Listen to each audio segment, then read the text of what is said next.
Welcome to Second Saturday. I'm your host, Alfonso Siverls. Today's show is about the funeral industry, a $20 billion business. It is very large, including approximately 20,000 funeral homes and 120,000 cemeteries across the nation. It services somewhere around 3.4 to 3.5 million funerals annually. My special guest today is Allan Siverls. Allan, welcome to the show. Thank you for having me. It's a pleasure to have you on the show. Now, I know you have worked in the funeral industry for quite some time. Can you give us a little bit about your background? And go ahead. I entered the industry, it must have been about 1990, as a sales representative for one of the largest casket companies in the nation. As a sales rep, I was responsible for selling caskets as well as merchandising, which meant that I would analyze the profitability of funeral homes, try to maximize their profits and their sales. Unlike any industry, they're revenue driven in order to cover what is usually a very high fixed cost.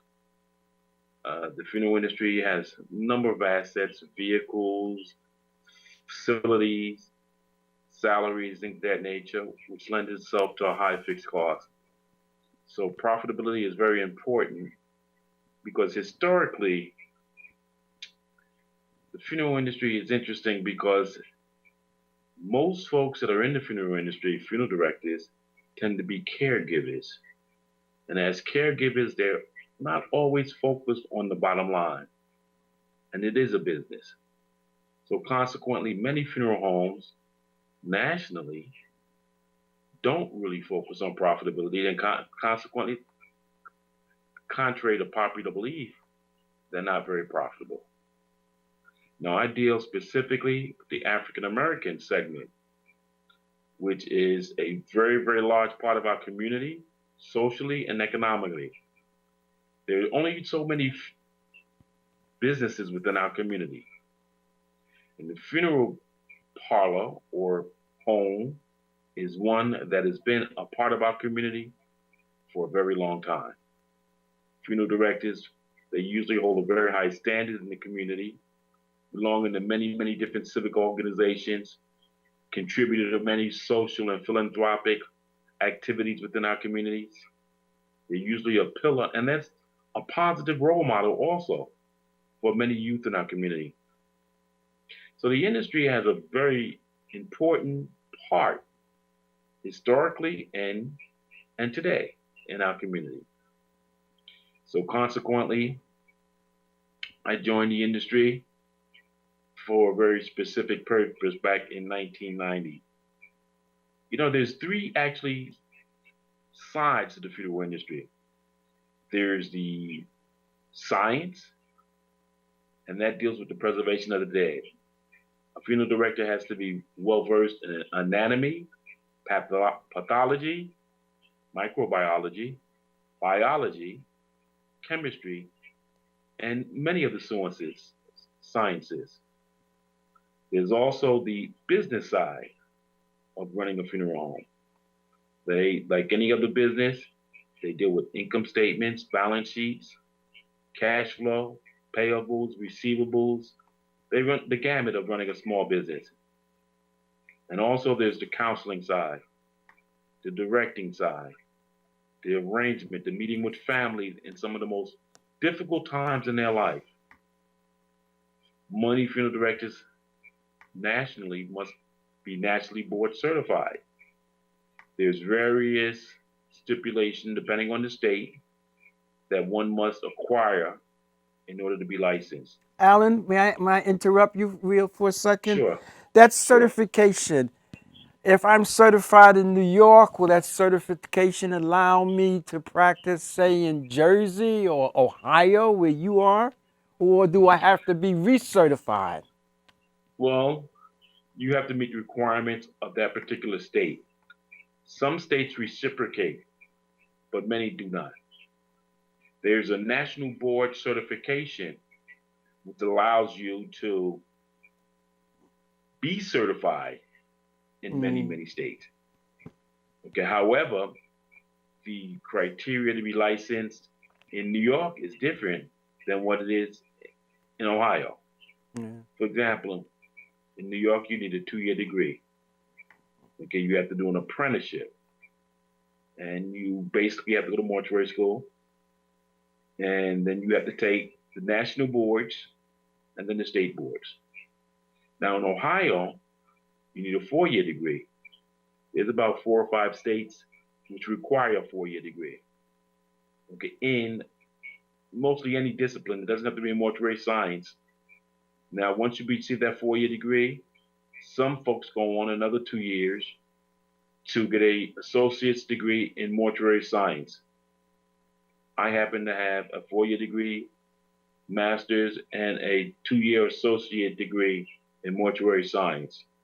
I'm also licensed in Detroit, and Michigan rather, Ohio, and Pennsylvania. All three states have different licensing requirements. For example, in Michigan, you have to have at least 3 years of college. Okay, that basically equivalent to a 4 year degree. In Pennsylvania, you have to have 60 liberal art credits.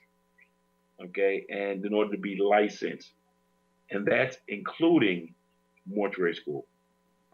And again, in Ohio, you have to have a 4 year degree. Now, Now, each of the states require you to take the state boards. This is the licensing requirement, which stipulates the laws of the state. Okay. okay, Alan, I know this is very interesting what you're saying, and I was particularly struck by the fact that you talked about the role of funeral homes in the African American community. And I know historically they played an important role, especially in the South.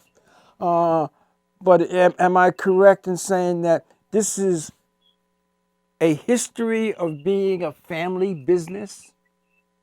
Yes, basically it is. And that creates a barrier for many individuals who want to enter the industry. Historically, it did, because if you're not family, then sometimes it's kind of difficult to get to the various levels of working within funeral industry. Now, you mentioned the South, and it's interesting because you have Gaston from Alabama. He's a millionaire. I used to deal with a gentleman in Louisiana. His name was Ben Johnson. And during the Depression years, he started his business. Okay, he started an insurance company in Louisiana Yes. and had 10 funeral homes in the state of Louisiana. He also had a construction company. So all of these entities worked together in order to amass what they called Winfield Holdings. That was very interesting because his insurance company, he usually you invest your premiums. He invested his premium in churches. Okay, what he did, he would lend his premiums to ministers, okay, in order to mortgage their churches or build their churches. It was very, very interesting the way what he did, and he had a very, very successful business in Louisiana. So throughout the century, African Americans have amassed much wealth in the funeral industry. Okay. If we sort of bring things up to modern day, our time today, and look at the cost of funerals, and I was looking at a number that indicated that the average national cost of a funeral today, and I know it may vary from state to state, is in the ballpark from 7 or 8 to $10,000. Is that correct? That's about correct. It varies depending on the structure of the firm. Some firms, they may pursue a discount strategy where the funerals will not be as expensive. They usually are low cost providers and consequently they operate on a very low break even. Then there's other firms that are more value oriented and they try to get more value for the dollars that the folks spend. Funeral industry is a very high cost industry, as I alluded to before. It's very high fixed costs. Okay, then there's the variable cost, which can control the cost of a funeral. For example, caskets can range in price from anywhere from $700, $800, $900 to 50,000, sixty $50,000. thousand. Fifty That's correct. thousand dollars for a casket. That's retail. That's correct. Matter of fact, Michael Jackson was buried in a casket called the Promethean. That casket is a solid 48-ounce bronze casket. It takes a week to polish it. It has 24 karat gold plated hardware and it has premium velvet interior with an urn shape, which takes a lot of workmanship to mold the metal into an urn shape. And then there's caskets How much is the that are value of less that? expensive. I have to know. What is the value of that casket approximately that Michael Jackson was buried in? Well, it depends. Uh, that casket can range anywhere from 50,000, 60,000, Wow. somewhere in that area.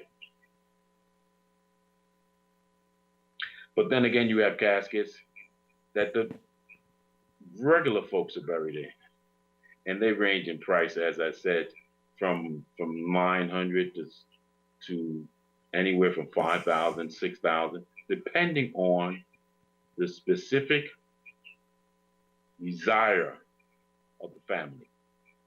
Now Some folks are I heard that Walgreen now online you can buy from Walgreen caskets, and that is correct. that sort of You changed the game. In other words, one can get and I assume if you go through Walgreen, it's probably at a lower rate than a funeral home. well, it depends. Some funeral homes have caskets that are equal to the prices on Walgreens. But one thing you have to remember when you go to a funeral home, you're not just buying a casket, you're buying the expertise, you're buying the professionalism, and you're buying the service, the service that is delivered by Hmm. that professional. Is that an attempt by Walgreen to get into and take over that market? Well, Walgreens seems to capitalize on any opportunity that they desire to enhance their revenue and their profitability. Okay. Alan, a lot of people have talked about this idea of personalized funerals. In other Mm-hmm. words, designing non traditional funerals, doing things not with just a church service and a wake service, but sort of integrating celebrations of life, or designing funerals that focus on a person's interests or areas of interest. Do you see an increased trend in this? Very much so. It's important to realize that the funeral is actually a memory, it's an experience. When one celebrates the life of a loved one, they are celebrating the memories, they're celebrating the good times and the bad times, they're celebrating what that person means to them. It's really the final act that one is going to do for that individual. Although that individual is gone, it's symbolic to celebrate their life through the body that is laid there. So consequently, a lot of folks tend to want to personalize things. They want to be able to add their own spin, in essence, to make it unique to that person's life. And that's very, very important in terms of helping to assist in the grieving process. Oh, okay. Uh, there is this, well, there is, people constantly look at the question of burial versus cremation. And many people say, well, I'm more interested in cremation because it's cheaper. Is that a fact or is that myth? Well, it can be myth. However, the main cost saving element in the cremation is the fact that you do not have a cemetery with a full size casket. I say that because people often don't really consider a final resting place when they have a cremation. There are various options, but it's sometimes very important to create a memorial, a place where people can go to to basically just see that individual, talk to that individual, not necessarily see them, but to honor them, a memorialization. For example, if people put the cremated remains in their household, then that is not a final resting place because people are not always going to Mm. live. There are graves where you can bury urns. There are niches, which are in columbariums in the cemeteries, and there's scattering. So those are three options that one must consider when they're considering cremation. Now, cremations is the ultimate disposition of the remains. So that's important because it does not take the place in many cases of a full service of viewing and a ceremony, which serves very unique ritualistic and psychological benefits to the family. So one can cremate, but they can also have a full service funeral. So you can And we combine the see a two. lot of that. You That's you correct. combine the two. You can have That's correct. the viewing and then as opposed to a burial, the cremation. That's correct. Yeah. I also was reading about how some funeral homes are doing online services. In other words, they have web pages, and for a course, a person can uh, live stream the service. That's correct. There's a lot of that's going on because oftentimes people may not live in that same city where that person died. We live in a very transient society. People tend to move a lot. So consequently, it is important to be able to share that moment, that experience with folks that may live across country. Yeah, this technology in the funeral service industry. Uh, Allan, death is something we all have to experience, no matter who you are, what your background or social status. It is the common denominator for us all, as you so very well know. This idea of advanced planning, planning in advance one's last uh, service or funeral or whatever, how important is that? I think it's very important because oftentimes people plan for many major occasions in their life. They plan their 50th birthday party, 21st birthday party. They plan for graduation. They plan for weddings. Okay, now the funeral is usually the last party that you're gonna give yourself in essence. I say that jokingly, but the reality of it is it offers people an opportunity to pay respect to the family and to honor the life that you live. So consequently, the pre-planning or pre-arranging a funeral gives the person some control. Now, oftentimes, the person that is pre-planning the funeral is not the person the funeral is for. For example, if an individual is going into a nursing home, okay, they must deplete their assets. Now, the funeral is an excluded asset, which means that you can pay for a funeral and it does not account against you when you go Oh, into a nursing home and you have to spend down your assets.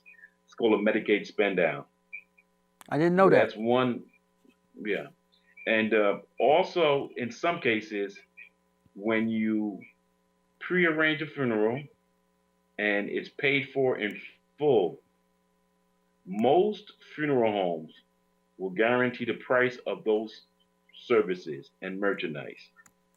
Now, there's three different aspects of cost items in a funeral. There's the services of the funeral director, and that's one set of costs.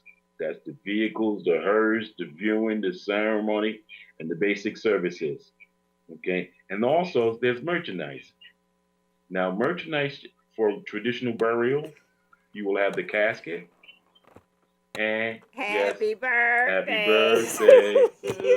you. Happy birthday to you, Happy bro. birthday Happy to birthday.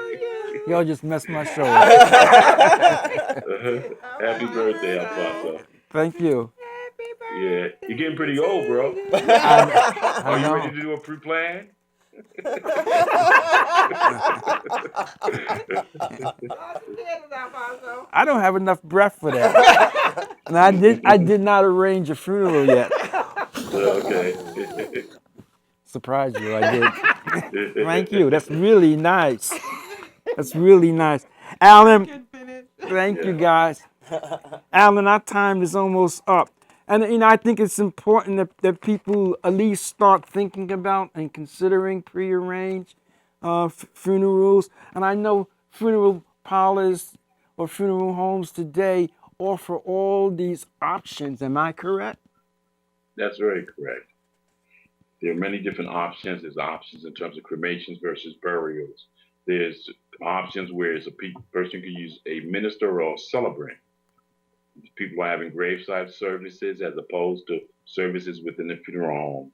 Yeah. So there are many options, and a well-versed funeral director will be able to offer the client family the Hmm. whole array of options that are available to them. Alan, I think our time is close to ending. I really enjoyed this conversation, but I want to end it on one note because I know you teach students this um, who are interested in this field, and I came across this number that 60% of the people studying mortuary science are female, and That I is was true, correct, I and was it hadn't always been that way. yeah. This was a very male-dominated industry. The old-time funeral directors felt women were a liability in funeral service. They couldn't lift. They were too emotional. Right. They were apt to not be reliable in terms of work. But all those stereotypes are out the window. This is becoming a My time is female-dominated industry, and some of the best directors are women. Men are not entering the field at the level that they once did. But that's typical of society in general. If you look at yeah. college, the majority of students in most colleges are women. So consequently, I think women are making progress in just about every area of professional endeavor. Alan, I'd like to thank you for taking the time and joining us. It's been very informative, and maybe we can do it again. I look forward to that. Okay, Alan, Next time in person. that sounds good. I thank you. Thank you for watching. I hope you enjoyed today's show, and I hope you understand the benefits of early planning and that there are options. I'll see you on the next second Saturday. Thanks for watching.